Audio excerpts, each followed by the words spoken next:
So in continuation of video lectures, I am P. Madhavan, lecturer in physics, motion straight line part 2. Now in this we have got acceleration time graphs. Acceleration time graph.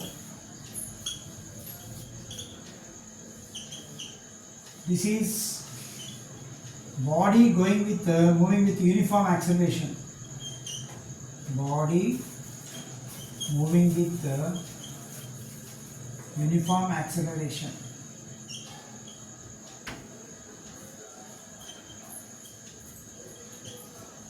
Equal changes in velocity in equal intervals of time. Okay.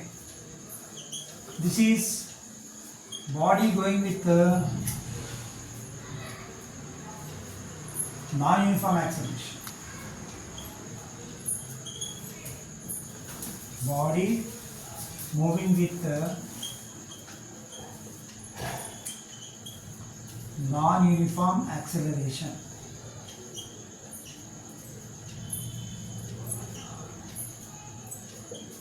This is second graph. Okay, these two are the graphs we have. Now next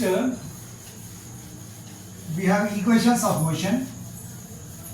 There are 4 equations of motion, or it is also called as kinematic equations. First one is equations of motion.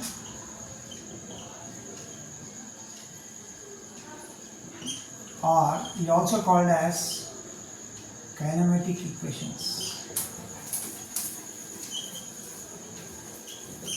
In this, first one is V is equal to U plus AT. Second one, S is equal to UT plus half AT square. Third one is V square minus U square is equal to AS. Fourth one is Sn is equal to U plus A into N minus half. That is, the equations are useful when U stands for initial velocity, A stands for acceleration, T is the time, S is the distance covered, U is initial velocity, D is the final velocity. Now this is suppose a body going from A to B again. It is starting with some initial velocity. After t seconds, its velocity becomes V. During this interval of time, it possesses an acceleration A. S is the distance covered by the body. The same theory you can write for all the 3 equations. So let us consider a body starting with initial velocity U, and after t seconds, its final velocity is V. During this interval of time, there is a change in velocity, so the body will have acceleration, and S is the distance covered by the body. Now, if you take the basic equation for the derivation of first one, we take acceleration definition. Acceleration is equal to change in velocity by time. Change in velocity by time. Suppose U is the initial velocity, V is the final velocity. What is change in velocity? V minus U. So V minus U by T. V is equal to U plus A. This is the first equation. This is the first equation. V is equal to U plus AT. So if you are given initial velocity, final velocity and time, we can calculate acceleration from this body. Acceleration of the body can be determined with the help of this equation. And second equation is that is initial velocity and distance covered and acceleration. Now we take distance covered is equal to average velocity into time. Average velocity into time we take. Suppose U is the initial velocity, V is the final velocity. What would be the average velocity? Average velocity is V plus U by 2. Here V plus U by 2 into T. That is average velocity into time. But you know, since V is equal to U plus AT, we just substitute because we want the equation in terms of U, T and A and S. So you need to substitute here U plus AT plus U into T by 2. Simplification 2U plus AT into T by 2.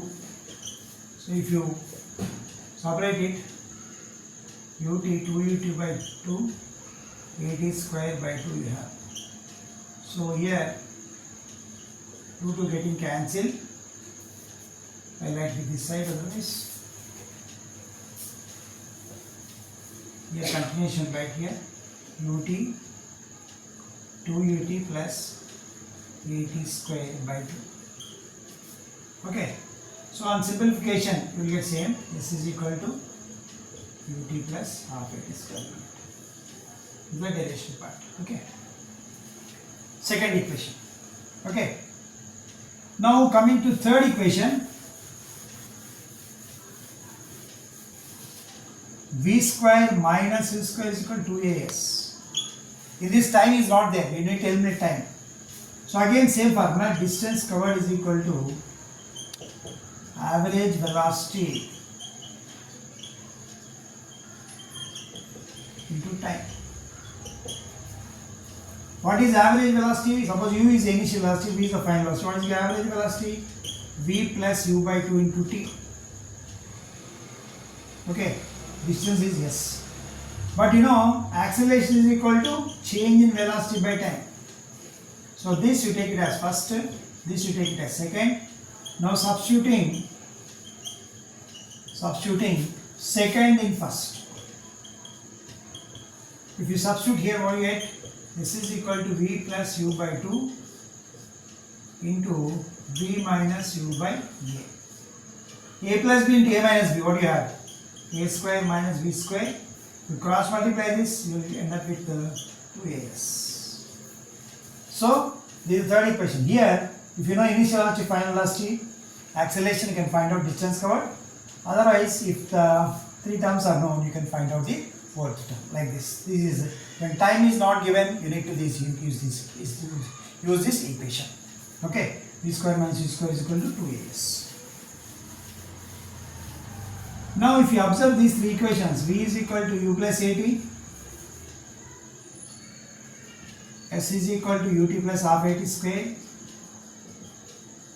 v square minus u square is equal to 2as, and Sn is equal to u plus a into n minus half.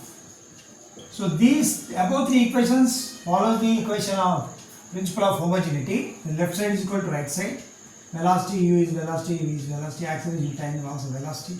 Like this, here principle of homogeneity followed in all other cases, but the fourth equation does not follow. Why? Because this equation derived from this equation. That is, here when total time given a to b, you can calculate these three. Total time given, you can calculate. But here, this is for nth second.